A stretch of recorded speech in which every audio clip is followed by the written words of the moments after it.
We are starting a brand new talk series based on this glorious book. This is The Way of Integrity, Finding the Path to Your True Self. And it is by the New York Times bestseller Martha Beck. This book was Oprah's Book of the Month in February of this year. It is endorsed by Elizabeth Gilbert, who you heard from earlier, Glennon Doyle, Bishop Michael Curry, Elizabeth Lesser of the Omega Institute, and many others. It is chock full of all kinds of exercises and all kinds of tools that you can use on your way of greater integrity in your life. We have some in our bookstore. Yes, Carolyn? So if you are here and you want to purchase them after service, they're right downstairs. You can do that there. You know, there are many books on integrity. I'm actually going to scoot this down so I can see you all. Hi. Signed, sealed, delivered, I'm yours. Oh, I just will be singing that.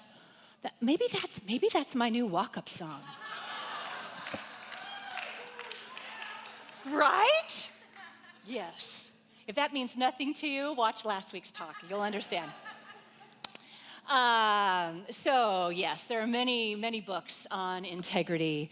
But this book has one of the most unique takes on integrity that I have ever come across. First of all, Martha Beck uses Dante's classic, The Divine Comedy, as both inspiration and the hero's journey framework for the book. Simultaneously, she breaks down how we can attain personal integrity into small, manageable steps. And in this book, she unpacks how to read our own internal signals that are always leading us towards our true path, which is, of course, integrity. Her use of the word integrity has nothing to do with the moralizing of things. She writes, the word integrity has taken on a slightly prim, judgmental nuance in modern English. The word comes from Latin meaning intact. To be in integrity, she writes, is to be one thing, whole and undivided. Integrity is a word that simply means wholeness. So this three-part series is actually an exploration of our wholeness and how it presents in the world as our integrity. So that is what we are going to be unpacking for the next couple of Sundays. You know, whenever our actions go against what we know to be true, when our outward behavior or speech doesn't align with our inner knowing, we humans become unsettled, disempowered, and unhappy. Every time. If you think about it, every time. It doesn't matter what it is at all. Our friends in the recovery movement know this well. As a reminder, September is National Recovery Month, and if you are new here, we have a beautiful spirituality and recovery group that's designed to support numbing behaviors of all kind, and they meet every Sunday just before service. It's live, and it's also on Zoom. You can get more information online if you're interested at our website. What I have come to understand is we have a lot that we can learn from the courageous folks who are dedicated to the recovery movement. Over my decades sitting with people who were in active addiction and then sitting with them when they moved into active recovery, I can tell you that there is an absolute peace that comes when their outward actions, behaviors, and speech match or align their inner knowing. In recovery, they move into alignment. They move into integrity. Martha Beck wrote, integrity is the cure for unhappiness, period. Integrity is the cure for unhappiness, period. This is actually a very Buddhist thought.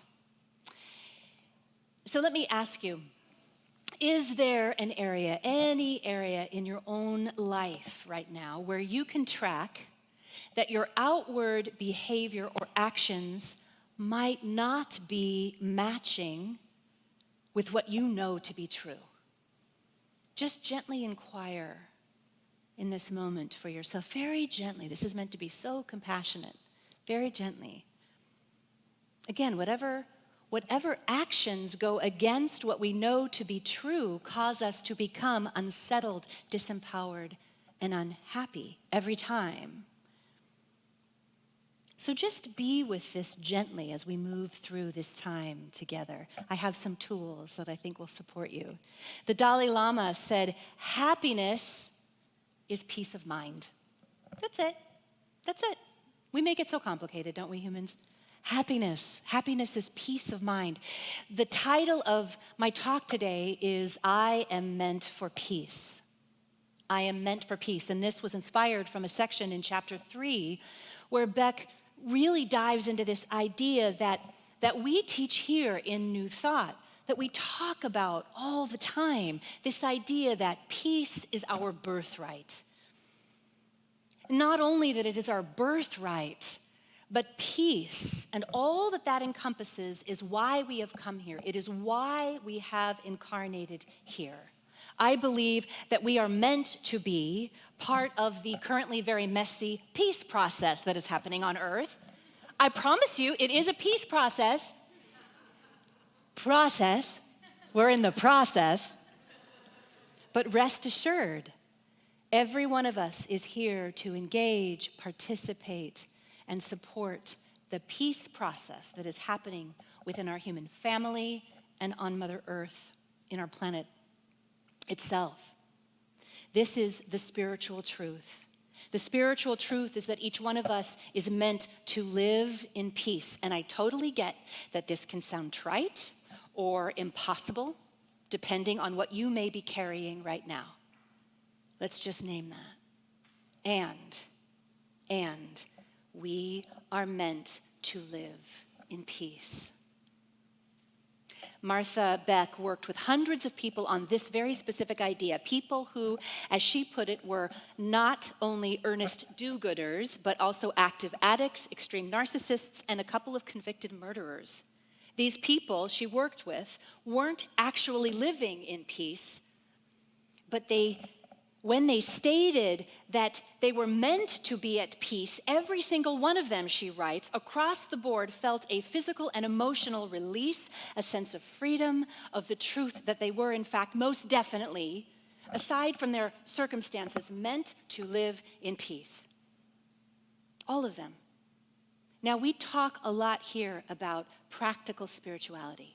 How to apply these spiritual tools in our lives so that we can live them and walk them in the world. So how about if we test this out, yes? You game? All right, okay. So the following that I'm going to do here is a very modified exercise from her book. I've kind of shifted it around to make it work for a Sunday morning. So I want to start off the bat by recognizing that you may have been taught, either straight out or inadvertently, that living in peace is impossible. Or you may have never remembered, you may never remember in this moment having felt complete peace. That is okay. All of that is okay. If you are willing, just go with me in this next few minutes. So I invite you to take a nice deep breath in. Those of you at home, a nice deep breath in, kind of settle in. Close your eyes, or you can cast them forward onto a fixed point on the floor in front of you. Just take in another deep, nourishing breath.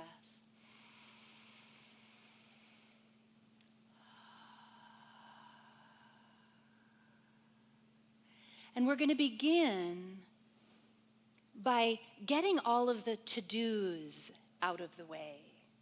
So first, I invite you to just easily note, or for you list makers, make a list in your head of whatever it is that you need to do today. Let yourself just kind of go through that list for yourself. It might be grocery shopping, or taking out the garbage, or going to brunch after service, or cleaning, or calling someone, just taking care of something. Whatever it is, go through that list very easily, whatever it is, your list of to-dos. And as you're going through this list, you might notice there are other things later in the week that want to jump in and get your attention. That's fine. You can nod to them as well. But as you're going through this to-do list, I invite you to notice your physical body temple. Notice how you're feeling in your physical body temple.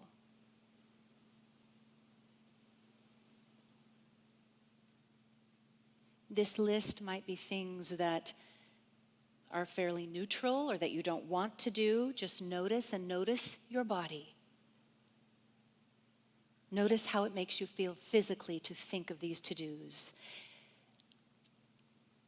These things that you are meant to handle and take care of. What emotional reactions do you notice in this moment in your body? Is there anxiety, bliss, apathy? Just gently notice, very compassionately. Do you feel free? Do you feel liberated?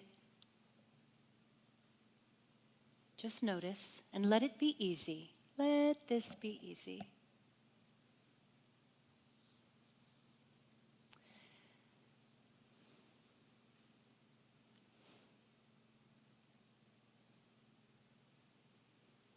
Now, I invite you to take another deep breath, staying in this place.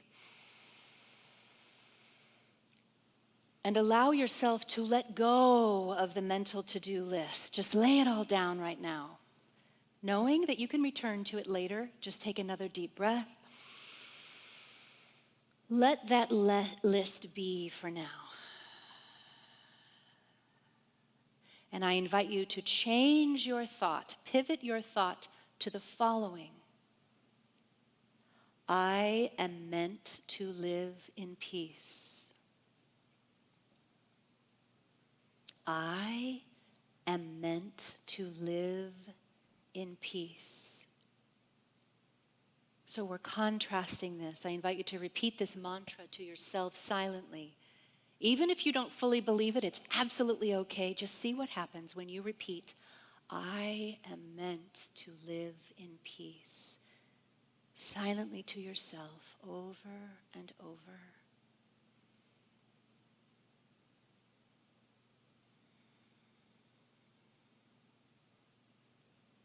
Stay with it. I am meant to live in peace.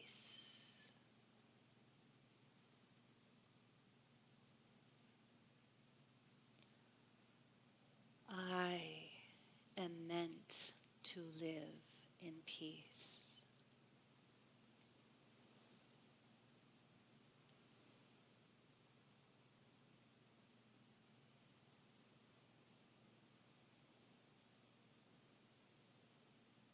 Stay with it. I am meant to live in peace.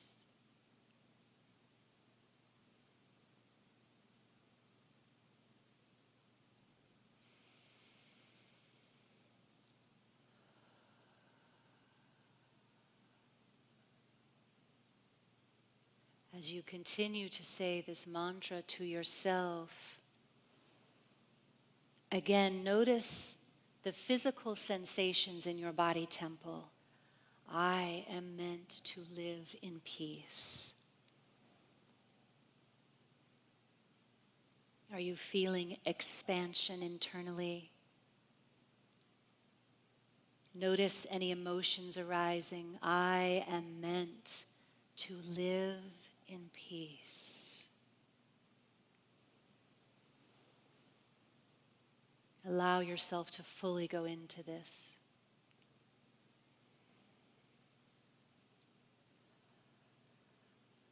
Do you feel free in this idea? I am meant to live in peace. Just notice, allowing this mantra to fill your heart. I am meant to live in peace.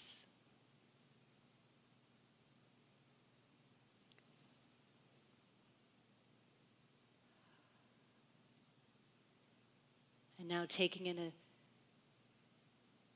big, nourishing breath. I invite you to gently return to the room, gently open your eyes.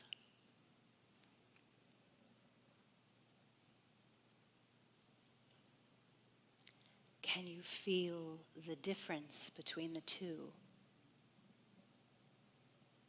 I am meant to live in peace. The eternal state that you felt with this mantra rings the chime of truth so loudly within each one of us, as Martha Beck found, because it is a universal truth. Now, of course, we have to do things on our laundry list, on our to-do list. Of course, we live in the world of effect. We have to take out the garbage. Yes, we do. But the reason why we feel an internal expansion of relief, and could you feel it in the room? Friends at home, we could really feel it in the room, this expansion, this letting go. The reason that we could feel this is because we are meant to live in peace, and that truth is resonating from the wisdom within us, which is also called our inner teacher. In that moment, when you were connecting, yes, I am meant to live in peace. The reason why that is so universally true is because it is directly connected to our inner light, to our inner teacher, the inner teacher within us. You were connecting in that moment with the wholeness at the center of your being.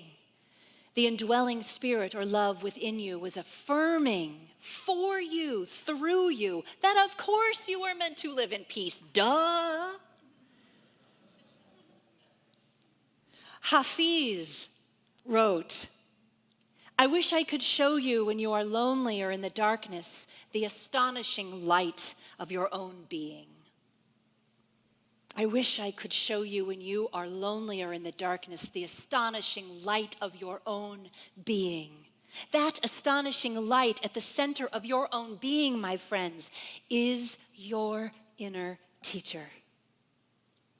Martha Beck has a beautiful chapter about finding your inner teacher or inner guidance. She writes, spiritual traditions have coined a whole lexicon of terms, trying to label the inner teacher, the wisdom at our center, the essence of what we actually intrinsically are. She writes, I have called it true self, true nature, an essential self. Other writers, I would add across time and traditions, religions and culture, have called it the no self, absolute awareness, Buddha nature, Christ consciousness, enlightened mind, God consciousness, the non-being, the I am, the absolute, the universe, fundamental consciousness, and many more. If you've been around here, you have probably heard me use those words interchangeably for God, for spirit, for source. She writes, the real essence of your inner teacher lies beyond labels. You can't experience it by thinking about it, only by being it. Martha Beck writes in this book, I refer to your inner teacher primarily as your integrity. Say what? Say what? You should have seen my page with all the highlights. With all the highlights. Friends, I've been doing this work a long time. And we in New Thought, as I just read off, we have a gazillion words for God, for spirit, a gazillion that we use interchangeably. But I have never in my life thought of actually actively using the word integrity as a synonym for God. Isn't that exciting? I mean, I've never thought of referring to the still small voice within, of the astonishing light of our own being, as Hafiz writes, as my integrity. Using the word integrity for God, love, spirit, source, makes God a verb. Yes! Okay, I nerd out on this stuff, y'all, but that is the coolest thing. That is what we are all about here. It's what we are all about. Thank you, Martha Beck. Of course, the ancients knew this. In Ephesians It says, there is a power at work within us that is able to accomplish far more than we can imagine. A power. That power is our integrity. That power is our wholeness when we tune into it. We are meant to live in peace, is our wholeness, is our integrity. Again, the true meaning of the word integrity is to be one thing, whole and undivided wholeness. So when we are undivided and aligned with the wholeness at the center of our being, when we are living from that place of the undivided self, we are living in integrity and we are naturally in alignment, and therefore we naturally experience more joy, more ease, more happiness, and more peace. Are you with me? Yes, amen. Yes. Now, does this mean that we are meant to sort of live in a cloud of self-absorbed me culture? No! The farthest thing from that. There is a beautiful and powerful teaching in Judaism, tikkun olam. If you're Jewish, you will understand and know this. In Hebrew, it means to repair the world. The repairing of the world. And basically it means an activity that improves the world, bringing it closer to the harmonious state for which it was created. The world was created. We were created for harmony, for peace. Now, tikkun olam has come to refer to the pursuit of social justice and the welfare of all people. And it is very much connected to our relationship with the divine. Realizing that whenever we engage in actions that help repair the world, we are engaging in the holy. We are in our full integrity. We express this integrity, this wholeness, this goodness as peace in action. And when we are doing this from our heart, this peace in action, each one of us in our own way is doing what we came here, what we incarnated to do, which is to participate in the peace process on the planet. So just yesterday, this group of beloveds from our Reproductive Dignity and Rights Ministry met here, and they were filling out postcards because there are so many issues that are coming up in this November's election that are very important to the values that we live in the world. Equal rights, justice for all people. So many important issues. And they were filling out the postcards. That is walking their integrity in the world. And those postcards will be mailed to folks to remind them to vote. Our folks are going to be meeting, our global collective, I was just saying, they're based in Colorado, but they're our online social justice global collective. They are also going to be doing this. Hi, Colorado. We have a lot of them from Colorado. We here at NTCSL are committed. We're committed. It's who we are, to walk our integrity out in the world, to help participate in this peace process, creating the spaces for wholeness to be revealed. To be revealed. It's already here. It just needs to be revealed. We have an opportunity to create spaces for it to emerge. Jen Moore is going to be offering a brand new workshop on anti-racism this fall. Thank you, Jen. I invite everybody. Yes. So good. If you took any of her workshops before, you are not going to want to miss this one. So I ask you, this is we're up to all kinds of things here. Our tikkun olam. I want to ask you, where can you practice this in your world, in your life? It may be an issue, like one I've just mentioned, and if you want to jump on teams of all that we're doing, check us out online. There's many ways that you can volunteer for that. It also may be in your own personal life, extending an olive branch. If there is that disconnect between behaviors in the world that you are acting on and what you know to be true, I'm going to invite you this week. You can take positive action to move into that beautiful divine integrity and wholeness Again, maybe it's extending an olive branch. Maybe it's picking up the phone and making a call. Maybe it's volunteering somewhere. But I invite you to participate in being integrity in the world. Martha Beck shows us all these incredible ways to unpack this for ourselves. I invite you to do that and then to share it with the world. So this week, let us all together lean into all the ways that we are meant to live in peace. Ways that we can live in integrity and wholeness, not only for ourselves, but for our world. Hi, friends. I hope that our message inspired you today. I want to give you an opportunity to pay it forward. We are able to do all that we do here. We're able to get this message to you wherever you are in the world based on contributions. We're a nonprofit. And so I wanted to give you an opportunity to do that, to pay it forward. You can click the link in the description box below or go to our website. No amount is too small or too big. We are so grateful. Thank you. Thank you for tuning in. Know that you are loved. Mwah. Have a good week.